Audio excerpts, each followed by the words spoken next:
We can Hear hear me? We're you. good? All right. Yes. Yep. Fantastic. Well, I'm excited to be here with everyone. I wish I could be with you in person, but we have a big special education event that is happening in Milwaukee.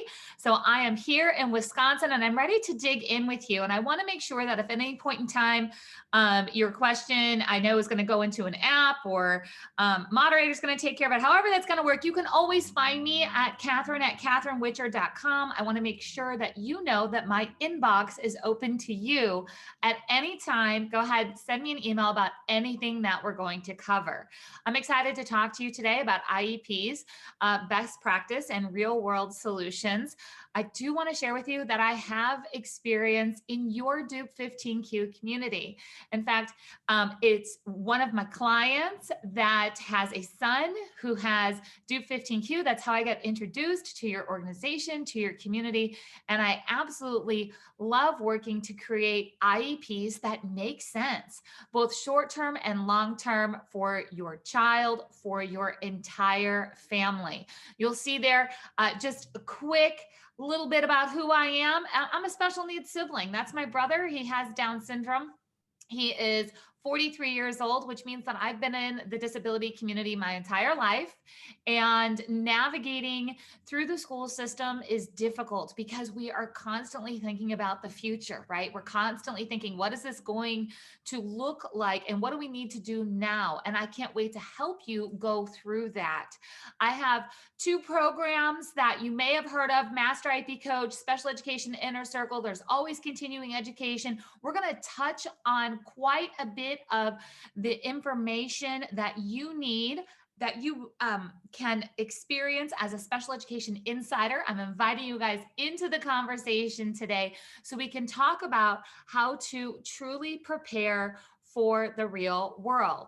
We're going to talk about the difference between what is legally required in the law. Now, I'm not a lawyer and I'm not practicing law and I'm not giving you legal advice, but I have been working inside of the special education industry for about 25 years, which means that I know the law pretty well and I can tell you where to look to find the answers that you need. I can also help you distinguish what is required and what is not required. And I love going for the things that we can do together that may not even be legally required, but we can level up special education outcomes for your child.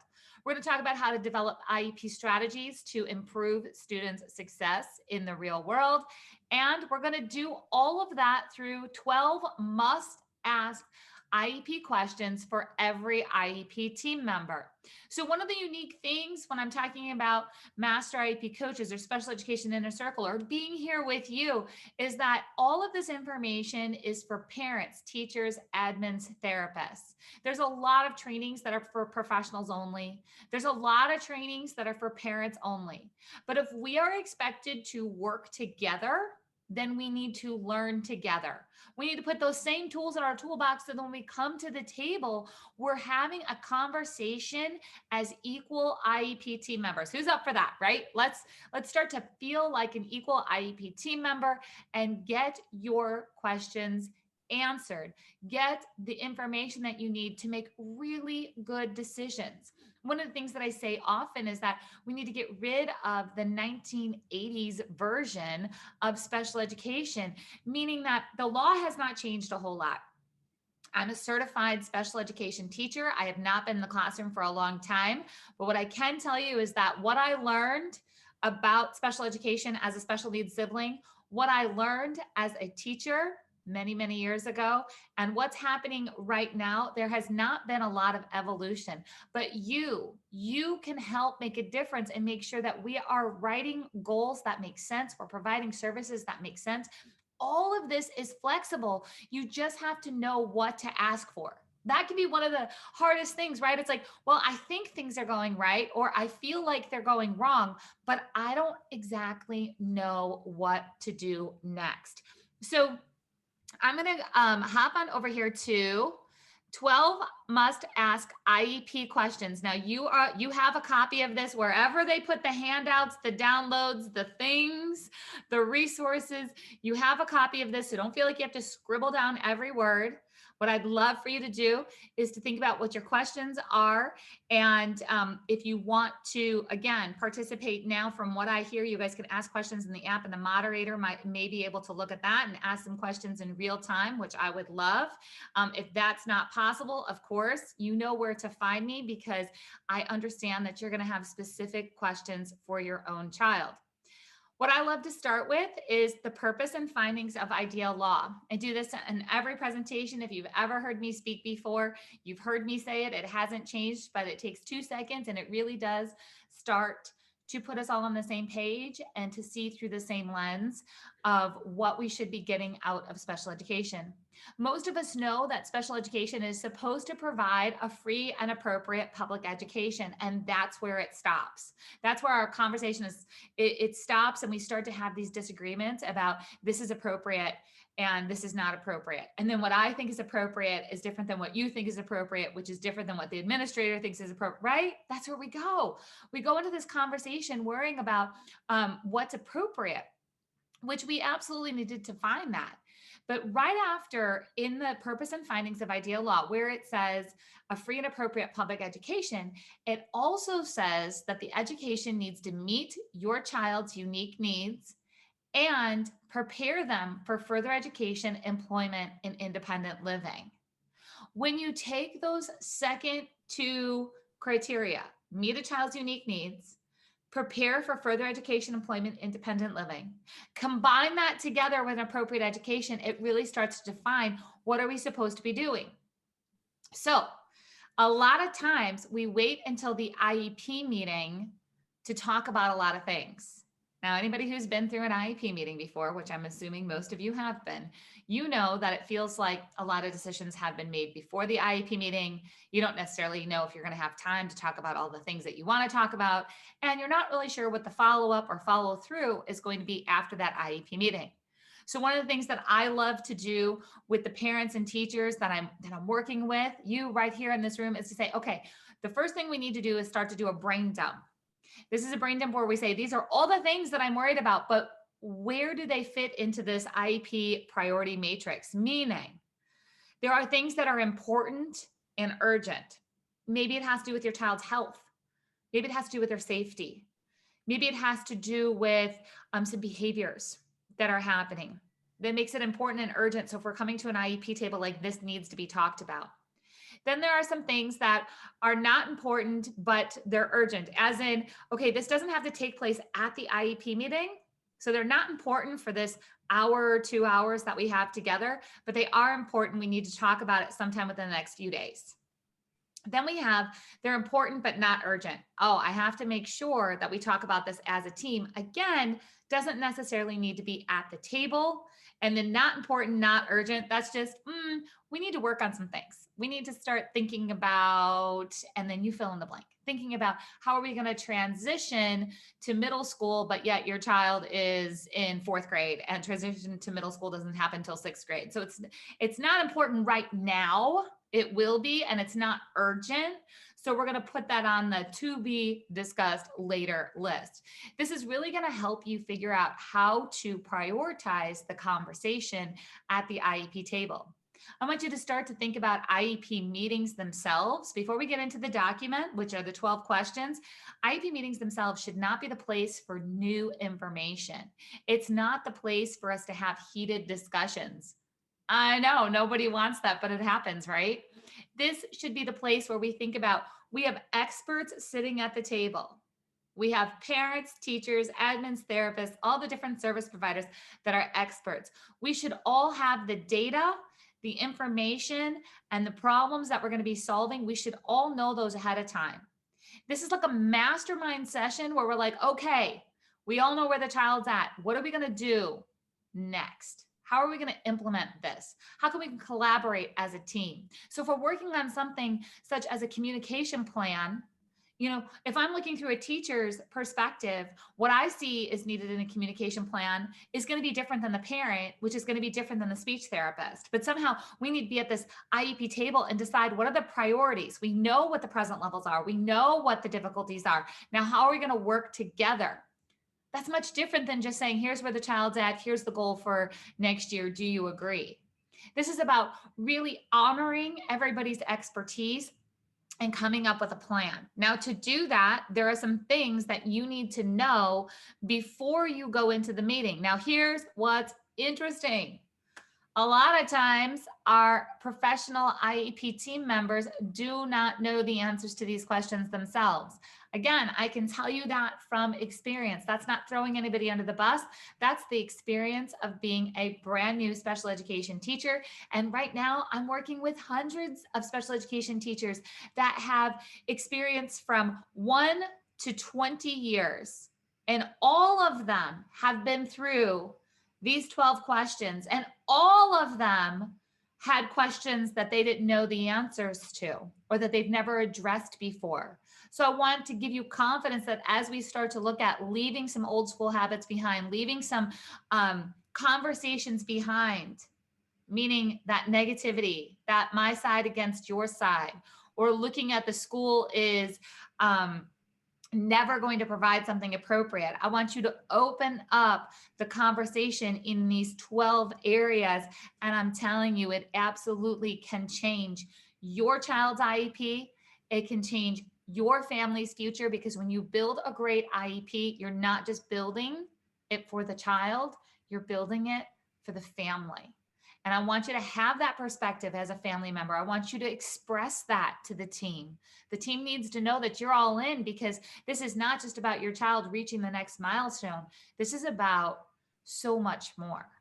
So the first question that I want to make sure that we talk about is, do you know the full continuum of placements? Meaning, there's a section in your child's IEP, and we are not going in order. Okay, we're not going in order. I'm going to be jumping all around because these are all different conversations that we need to have. The other thing to know, let me just put a disclaimer in there, this is not state specific. So if you're saying, I don't know if this applies in my state, 100% it does. I work nationwide, and this absolutely applies everywhere. So do you know the full continuum of placements? There's this page on the back side of the IEP towards the end that talks about placement. There's typically 3 placements that were listed, and it's kind of like that Goldilocks and the 3 bears. Like, here's 3 different options. This one's too hot. This one's too cold. This one's just right. I want you to feel confident that you know what the full continuum of placements are inside of your district. A lot of times when I have parents start to open up this conversation, start to ask this question, I get the school kind of pushing back saying, you don't get to go shopping for your child's classroom. We as the educators are going to be making a recommendation. That's fantastic. You want their recommendation. You are not shopping for a classroom. You are looking to gain knowledge so you can be an equal IEP team member. So you can make sure that you're making the best decision possible to provide your child with an appropriate education. Sitting at the IEP meeting and reading a few descriptive words of each of the placements is not going to give you enough information to feel confident in a placement decision, especially if your child is moving to a different classroom, moving to a different school, moving to a different town.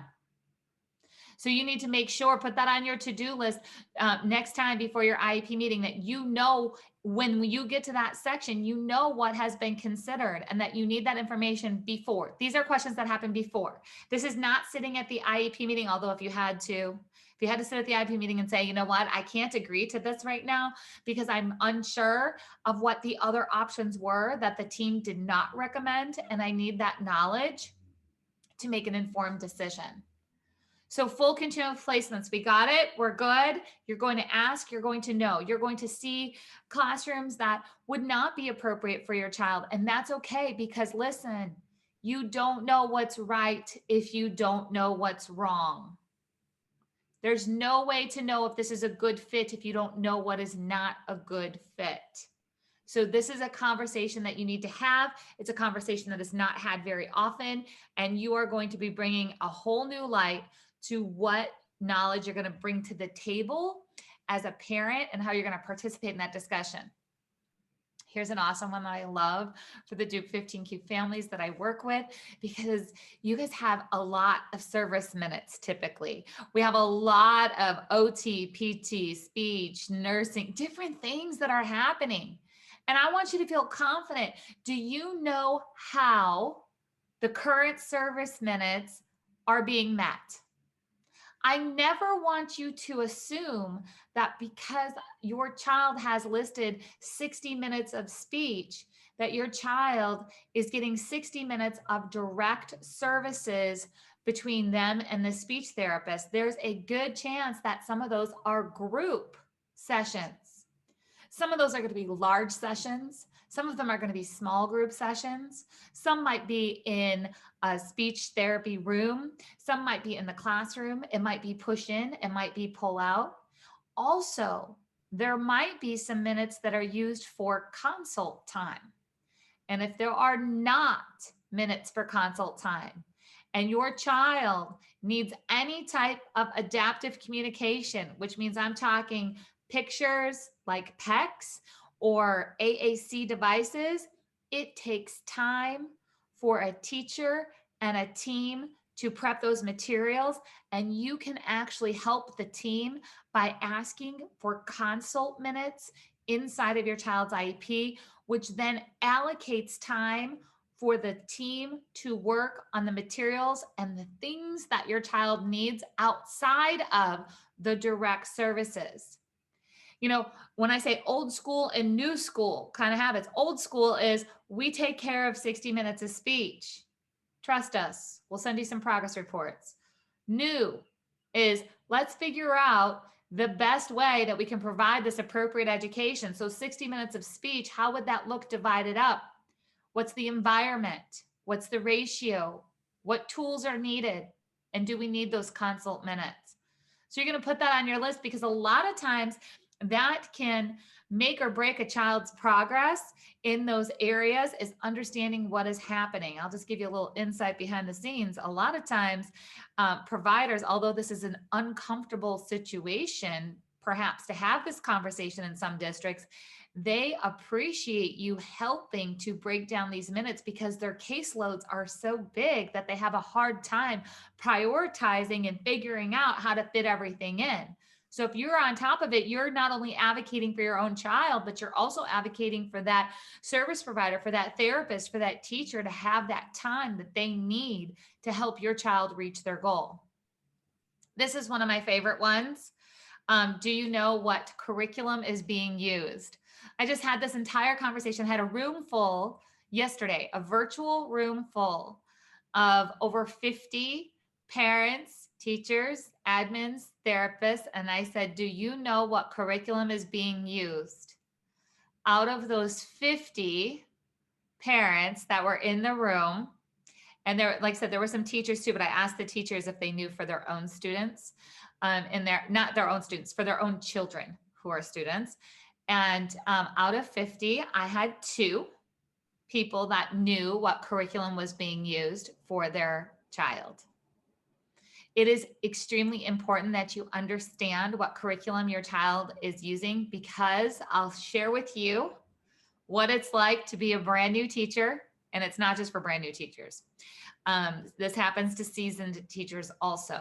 But I got my first teaching job. I went walking into my classroom. I was so excited. I had my tables, chairs, desk, and a big green milk crate sitting on top of my teacher desk. I was so proud. And inside were all these stacks of papers. Those were the IEPs. Yes, I was a teacher before the digital age. And that was it. I didn't have flashcards. I didn't have curriculum. I didn't even have construction paper. I had to go through the IEP, figure out what supplies my students were supposed to have. I needed to talk to my boss to see where I could scrounge up what I needed. And I was not provided the materials that I should have had. Now, there was a parent of one of my students who knew this was going to happen. In fact, she had been burned before. She was a feisty parent, and I loved her.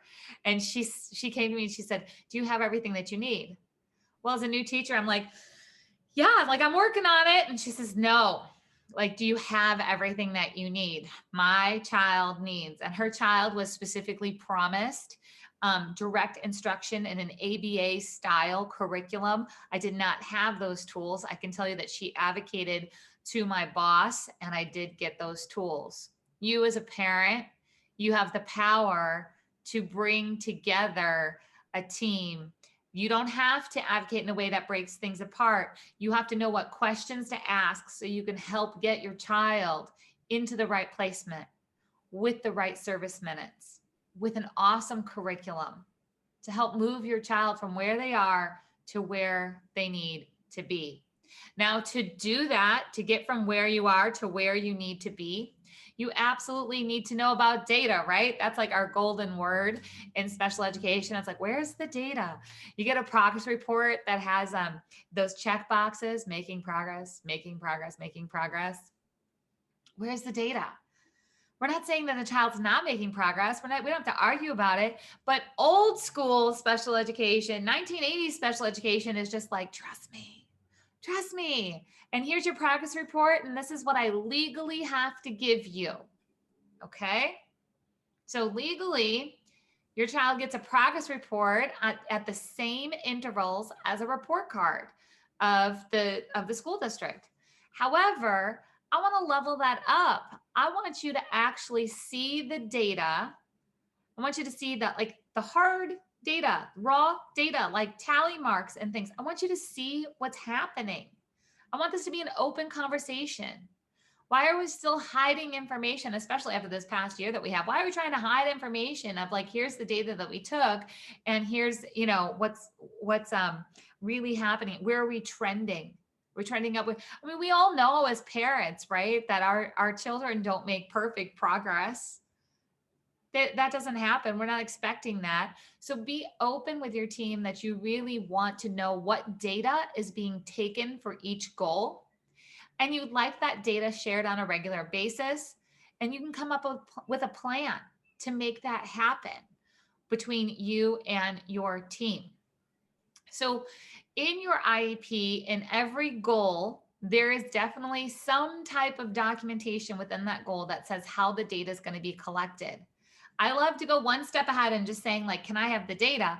I want you to go, look, let's just say that we're working on a communication goal, that we're using some type of alternative communication. Maybe it's going to be pictures, and that the child is supposed to, whatever they're supposed to do, making requests or making choices or whatever they're doing with that communication. And it says 3 out of 4 trials. Then I want to ask, can I please see the data regarding the trials for this goal? It usually says something like a checklist or a chart. For some students, it's going to be a work portfolio. Some it might be teacher observations. Whatever the way they're going to collect data, you can use that common language that's already written into the IEP, and you can ask for that specific data. All right, this might be like the gold standard of how to switch up an IEP and make it feel more like it should as a parent. So there's a section in your IEP. I'm going to give you homework. If you do nothing else, you're like, this was all great, but it's too overwhelming. I can't ask all these questions right now. I've got other things going on. I 100% understand. So let me give you one thing that you can do that I promise you can do. Go into your child's IEP and go look for the parent input statement. It will not be called a parent input statement. The reason I use that term parent input statement is because when I'm working across the country, that's a great general term. We all understand what that would be, right? It's where the parent has had some input in the IEP. For most of you, that section is going to be called parent educational concerns. And inside of that parent educational concerns, I really want you to look at that and see, does it reflect your concerns and your desired outcome for your child?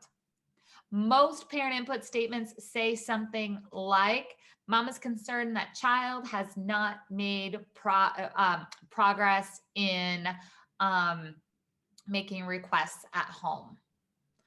Or it might be something simple like, parents are worried about child's independent self-care. Now, those are okay things to have, but is that really all of the concerns that you have? No. Now, is it setting a standard for what you need from the IEP? No.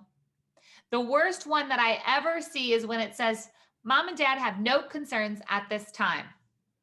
Are you kidding me? What parent of a child with a disability has no concerns for even 5 minutes of the day? That is not true. Okay. So a clear parent input statement, old school, 1980s version, is that you're sitting at the table and they say, hey, mom or dad, do you guys have any other concerns right now? No? Okay. All right, we're good. Oh, yep, I heard that. I wrote down that concern. Good. All right. The way that I want you to participate and level up and get out of some old school habits and become a leader in your child's education is to create a clear parent input statement. That means that when you get, here's your strategy, when you get that IEP meeting notice 10 days ahead of time, and it says, you're invited to your child's annual review. It's going to take place on September 15th at 10 a.m. Can you be there? Your response back should, yes, I will be there, and please see attached parent concerns to be addressed at the meeting. You can actually attach a Word document. It's going to have a beautiful parent input statement that says we are concerned about the following. That's where you can document your concerns. No surprises at the IEP table, okay? Right? We're going to look for solution-based IEP meetings. So here's my concerns. Then I want you to add in the vision for your child. I'll give you an example of a family that I worked with. Her daughter had some type of disability that was going to continue to progress and take away her daughter's skills that she had gained. And it was something that they had to realize that 10, 15, 20 years from now, things were going to look very, very different. So the parent did not want the typical goals that might lead to, let's say, a stereotypical employment for a person with disability. She was setting up her daughter's life to make sure that she was able to access the community, that she was able to build relationships with people, that she could go out to lunch, like her mom and her and some neighbors, and be able to go to a restaurant and be at the table and just participate and do life. In fact, she actually used the term, I want my daughter to be able to be a lady that lunches, right? Like the ladies who lunch. I want her to be able to do that. Now, do I want the independent living skills? Yes. And there's communication and there's friendships and there's independence and there's all those things. And she laid it out. But when she told me, she says, listen, I need my daughter's IEP to, and she described this ladies who lunch. I went, yes, that's awesome. Now I'm going to work with another family who's going to say, I want my child to hold meaningful employment that will help financially support both needs and wants. So it doesn't matter. There's no right or wrong. It's what you want. I'm a special needs sibling. So there are a lot of people in the Down syndrome community that are all about helping a child become independent in their in living outside of the home. That was not a goal of my parents. My parents made the decision, due to my brother's medical needs, that he was going to live at home for as long as they could take care of him. And he's 43 and he lives with my mom right now. My dad has passed. He's with my mom. So, and we have further plans, and that's at, when it's the school, when it's the school that's setting the vision for what's appropriate, you get a very standard, non-individualized, okay, this is what we work towards because we assume that's what every family wants. Don't ever let the school assume what you're looking for long-term, and you can change your long-term vision. This is not written in stone, everyone. So this parent input statement, this is where you don't have to know how to write the IEP goals. You have to set the benchmark of like, this is where we're going. And then you have your experts at the IEP table that can say, okay, we got your parent concerns. We hear you that you would like your child to have meaningful employment. Your child's now in 8th grade and we need to get ready for high school. So we're going to use this next year to work on XYZ, whatever that is. for your child. So when they transfer into high school, they are ready to whatever that program may look like. And then remember, I started with a full continuum of placements. You absolutely need to know what those full continuum placements are. Maybe you know what's going to happen for 8th grade, but you need to start doing the prep work for high school. Absolutely. That's all part of the IEP process. But this parent input statement can be life-changing. And I mean that. I've seen it. I've seen entire IEPs go from basic, standardized, almost cut and paste type IEPs to being truly individualized, where a family's quality of life is improved within months.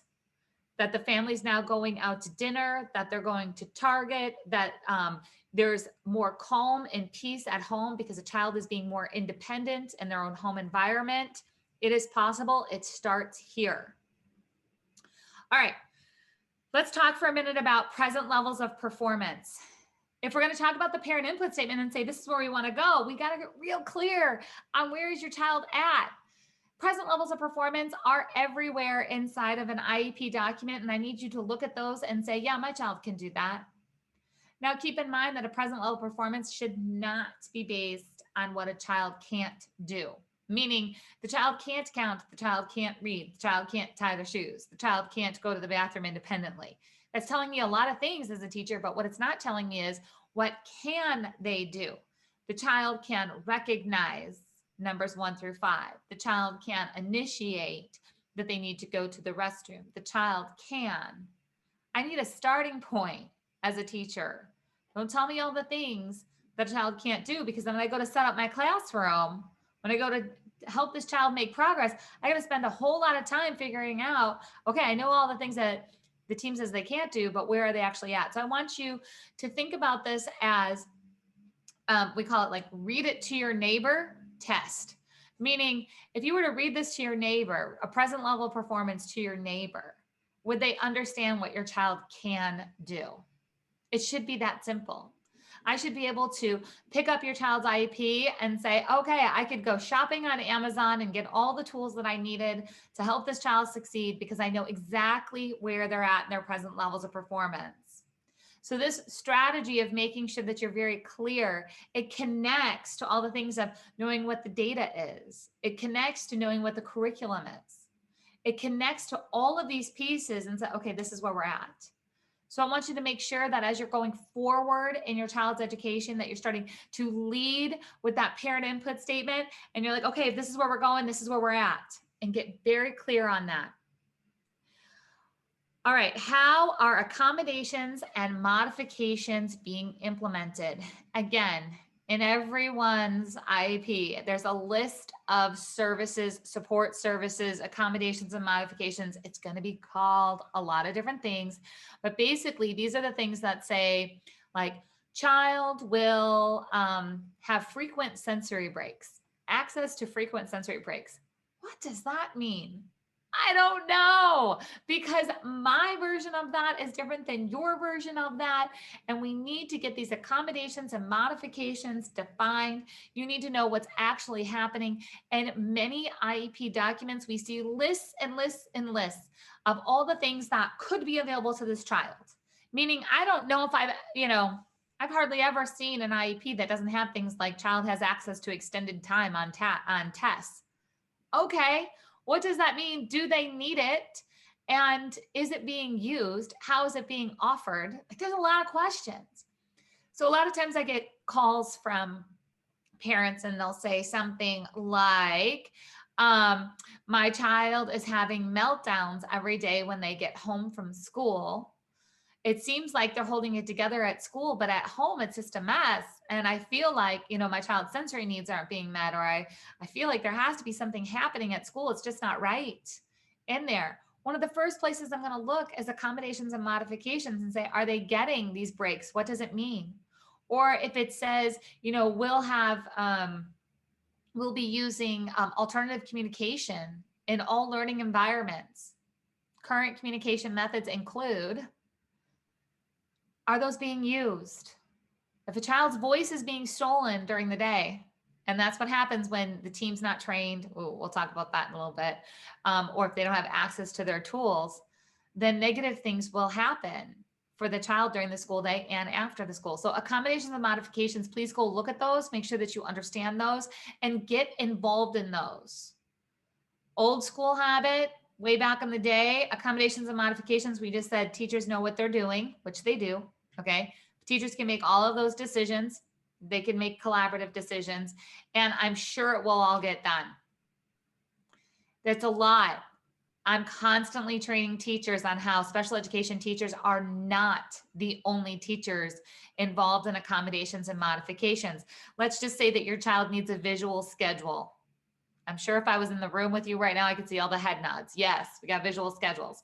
If your child is participating in a general education class, such as PE, art, music, or reading, math, science, or any type of a school assembly, the playground, is their visual schedule like it's implemented in the special education environment? Is that visual schedule being implemented in all environments? And does the certified professional in that area, in that classroom, do they know how to use it?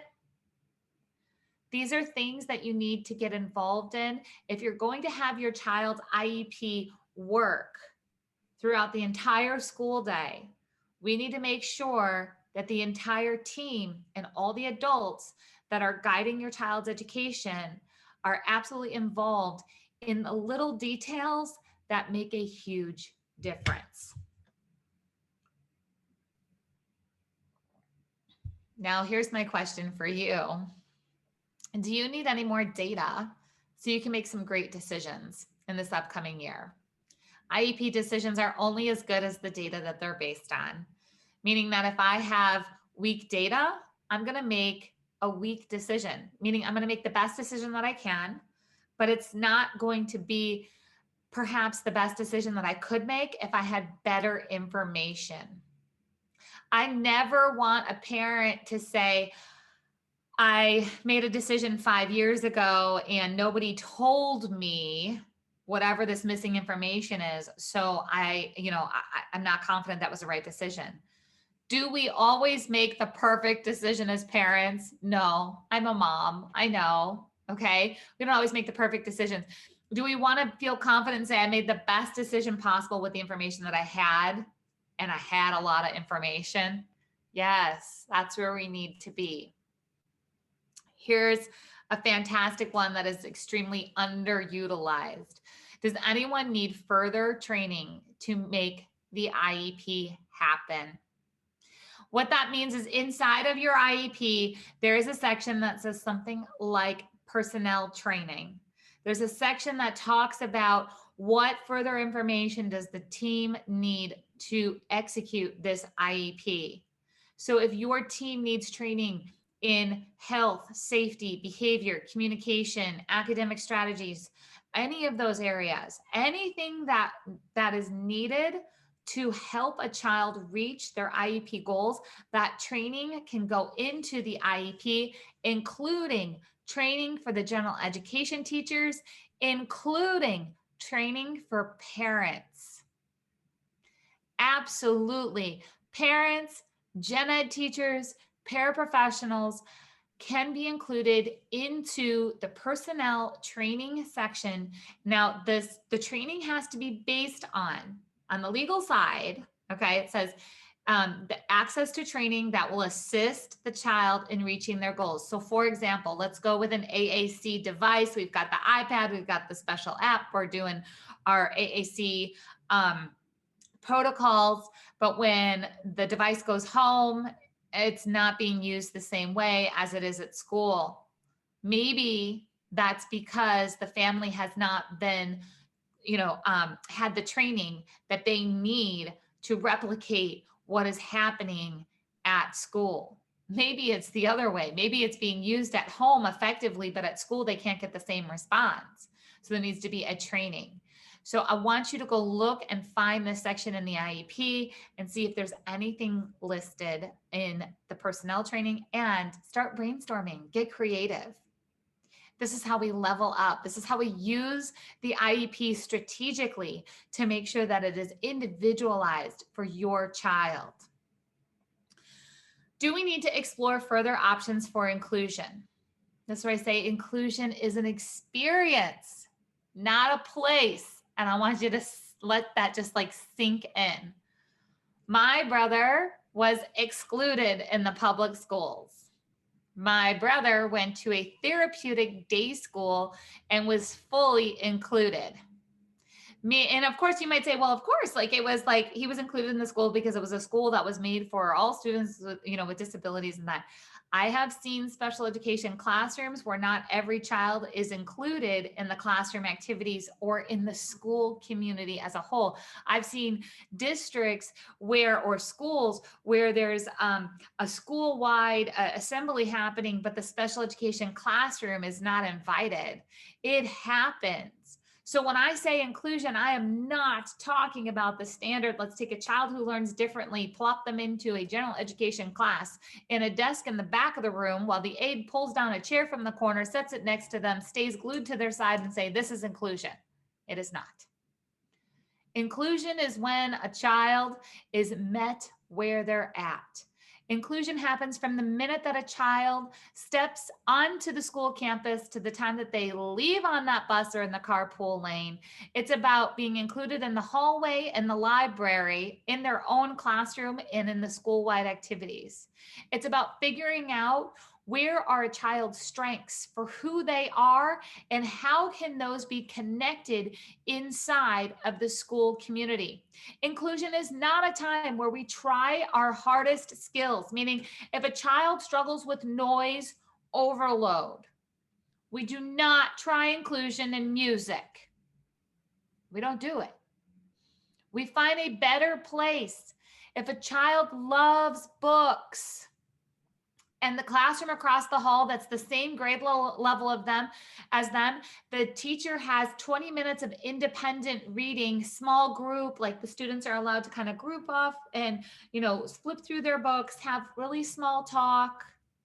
Kind of, some teachers even call it like Starbucks time, okay, where there's like no talking, but it's like a Starbucks type environment. They might have their drink and their snack and their independent work. That might be a fantastic time for inclusion. Do not ever think that inclusion opportunities always need to happen in the PE environment.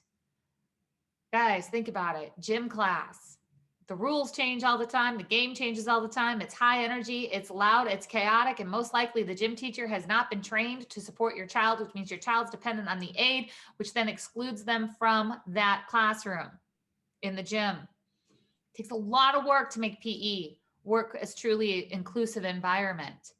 I want you to start thinking about inclusion differently because your child is part of the real world community. They should be part of their school community also. Let's find your child's strengths, their preferences, the things they like, the things they're able to do, and help them connect with others in their school community who like the same things. Do we need to explore more technology? We all know over the past year that technology had, it was frustrating and saved the day, right?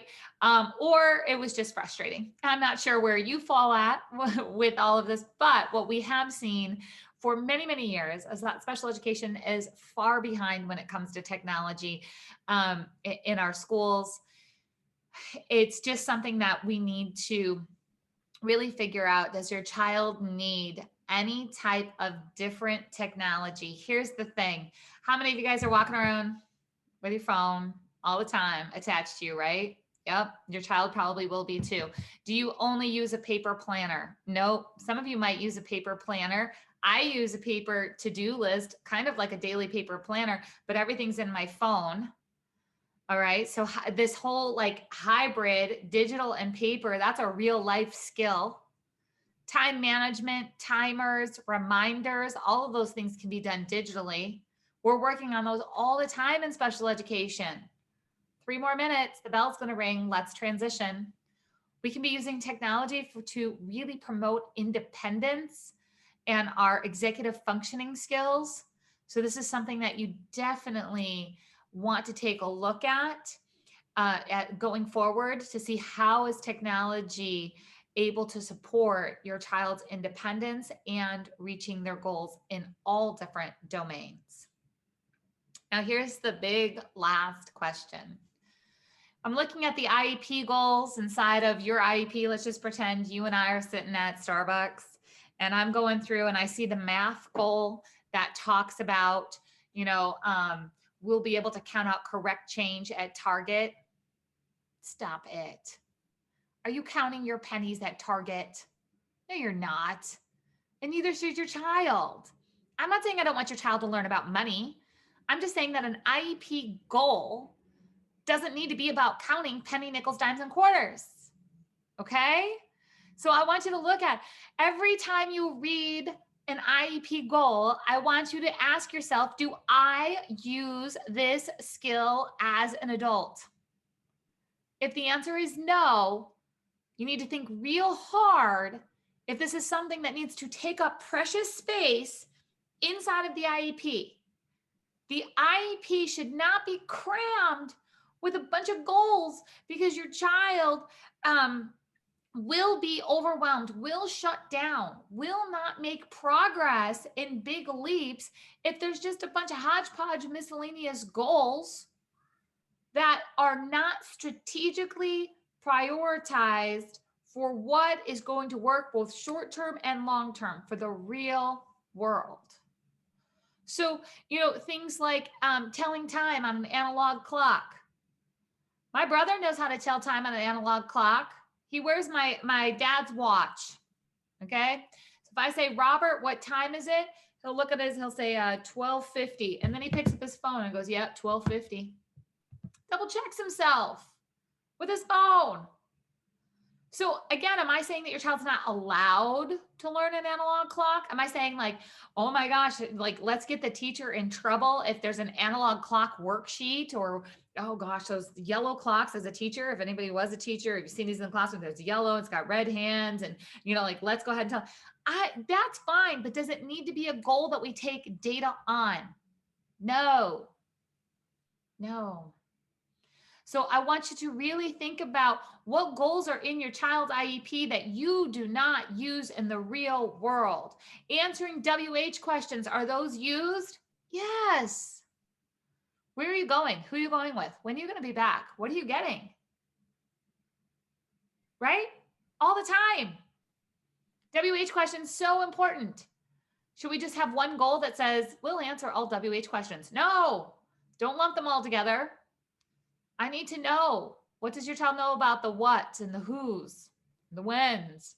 How are they going to answer? Verbally, pointing? I want to break them down. I want them to make sense. Do we all use reading skills? Yes.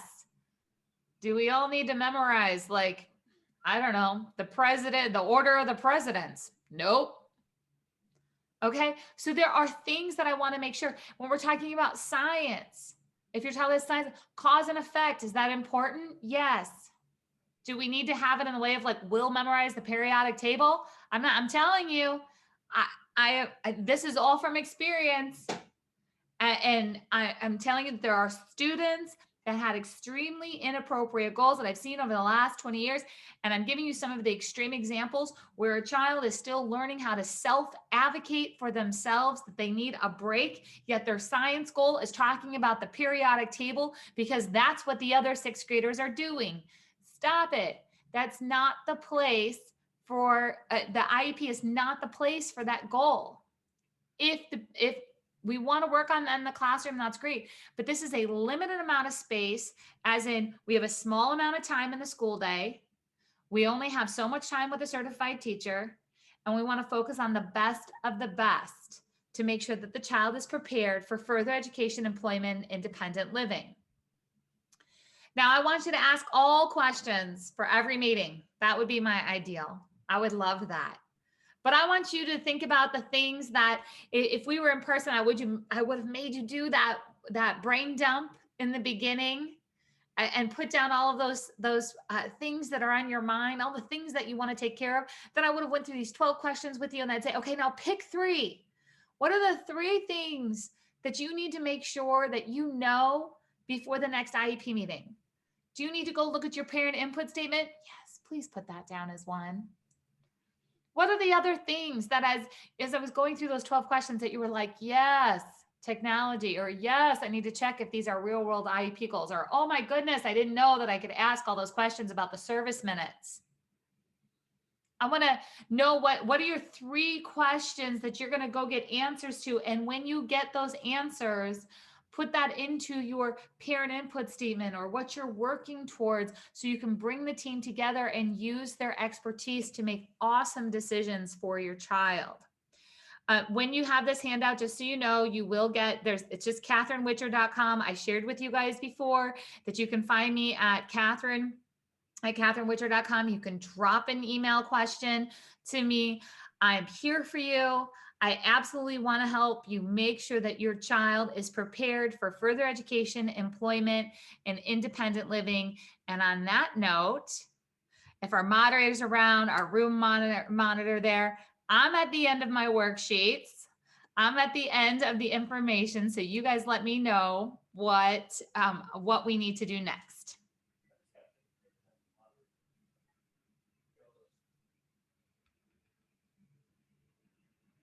There's no questions on the app apparently, Okay. but apparently there are a lot of questions in the room. So Okay.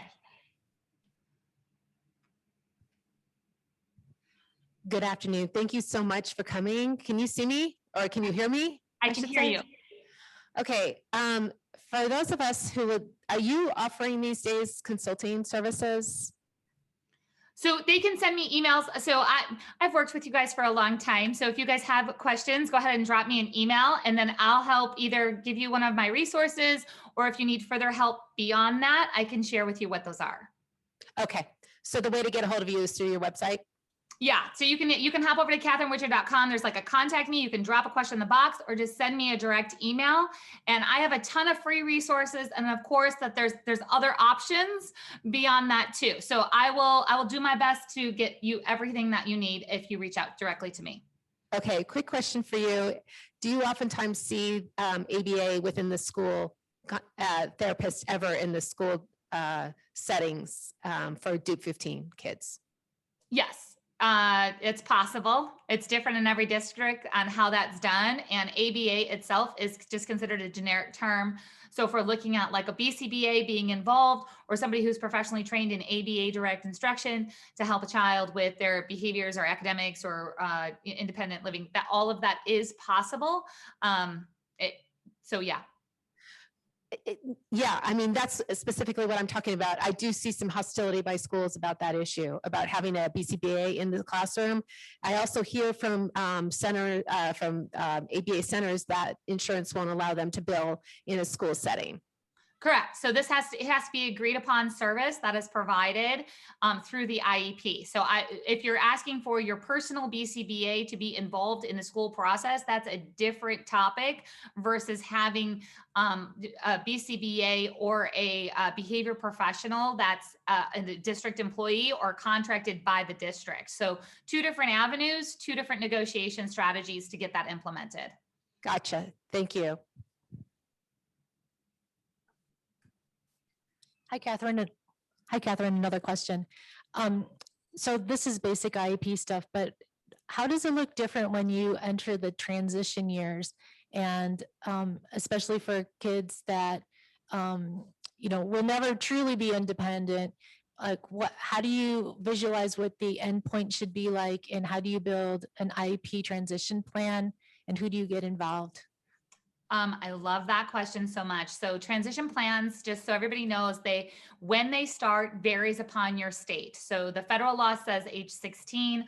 For example, in the state of Illinois, it's age 14 and a half. So just know that when your child does become of transition age, there's an additional section of the IEP we get started on it. And that's really the first time that you start to see the categories of further education, employment, and independent living. There'll be specific goals in that. There's also community organizations that should be invited. So your Department of Rehab Services, again, that's something different in each state. The bottom line, it's Department of Rehab Services. Might have a different acronym in your state. They absolutely should be involved with the school. Now, when I say that, I'm not saying that it's common knowledge or that they are often invited, or that they often show up. This becomes another kind of negotiation strategy of that we have to decide, who do you want involved? And again, when I gave that example of the parent who said, listen, I want my child to be part of the community, have relationships, have friendships. She's not going to have meaningful employment as maybe somebody else might have those goals.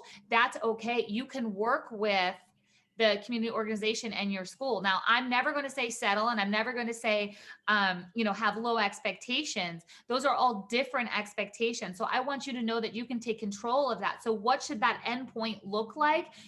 That's where I say that parent input statement comes into play to decide with, I want my child to have leisure skills that they enjoy and can be independent in. I want my child to have perhaps some meaningful volunteer work so they can be part of the community. So get creative, because nothing's off limits. Everything is open for a conversation. We have a question from the app, and it says, how can I advocate to get a mini trampoline in my child's classroom for a sensory break? So a mini trampoline into the classroom for a break. The reason that that's difficult is because that most likely is going to get the initial pushback of, well, that's going to disrupt the other students. That doesn't fit into the classroom flow. Now, what that mini trampoline provides for the child from an occupational therapy point of view, can that be obtained in a different way? And I never want to advocate for one specific tool in that, because if that tool stops working or doesn't work, then it's like, well, you asked for it, it's there, we did that. So I really want you to think a little bit higher level and say, okay, my child would need a mini trampoline because, and talk to an occupational therapist, and perhaps that could be one of several solutions. And maybe that mini trampoline is going to be blocked off behind a divider if there is an issue in the classroom. I'm not sure exactly what the classroom setup is. Just be flexible in getting to the end result of your child getting that sensory input that they need. Yes, I got another question here. So what is the best approach when you get a lot of pushback for getting the services that you feel like your child needs? I know Data. that's general, but I know it's data. So here's the thing. You have to connect everything back to how what you're asking for is going to prepare a child for further education, employment, independent living. I don't care if they're 5 years old or 15 years old. Okay, so there's a skill such as, let's do independent leisure skills. That's a skill that a child needs now, later, and forever. We all need to figure out how to use downtime and how to, have independent leisure skills.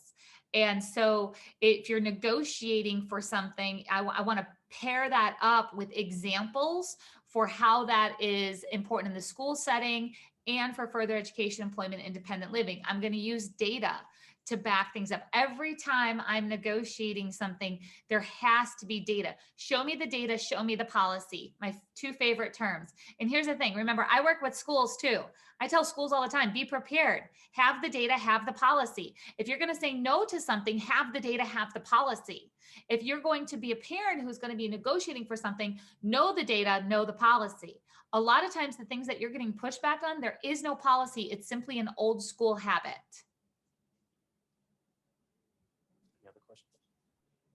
I think that's all the questions we have.